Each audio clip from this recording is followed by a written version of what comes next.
Pour la fixation d'une pièce cylindrique, on a plusieurs options. C'est sûr qu'on ne peut pas la placer comme ça là, sur le marbre. Elle va rouler, on ne peut pas vraiment la brider comme il faut.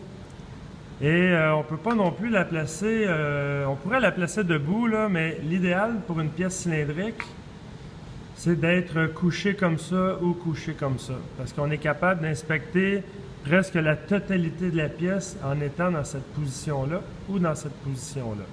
Parce que si on est dans la position, bon, par exemple ici, je pourrais mesurer le cercle, mais vraiment là, les éléments du bas, je ne pourrais pas parce que, bon, mon palpeur n'est pas assez long. Puis on risque d'accrocher la tête de la CMM sur la pièce. Alors, il y a plusieurs possibilités.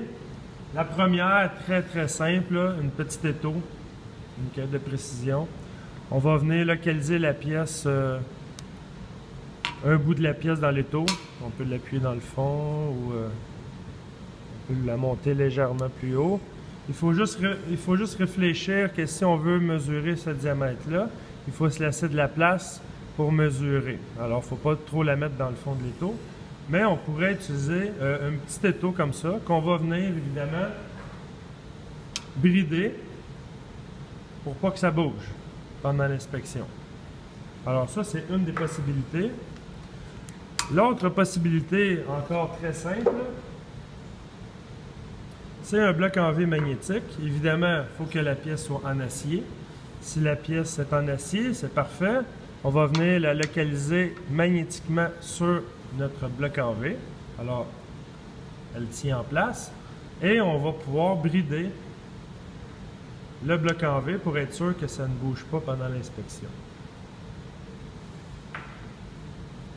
Ensuite, deuxième solution, si notre pièce n'est pas en acier,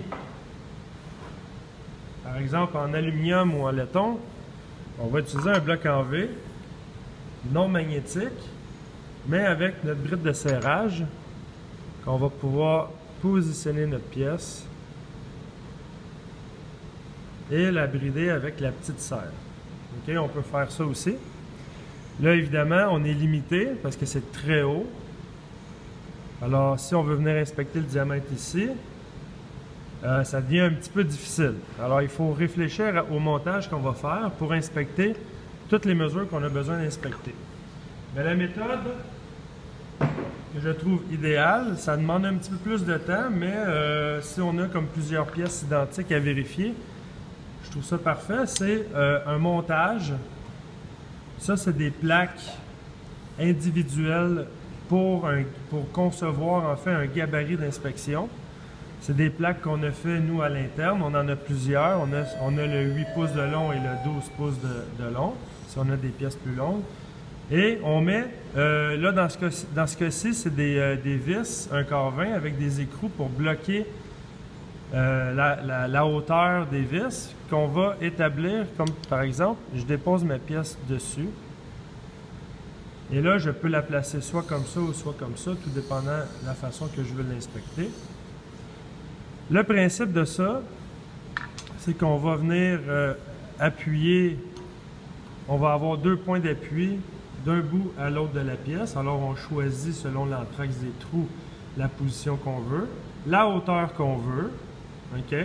Évidemment, ma pièce est relativement droite. Si elle est légèrement croche, c'est pas grave, mais visuellement, on va essayer de la placer le plus droite possible. Et on a une butée d'arrêt pour que quand on l'installe, elle s'appuie ici.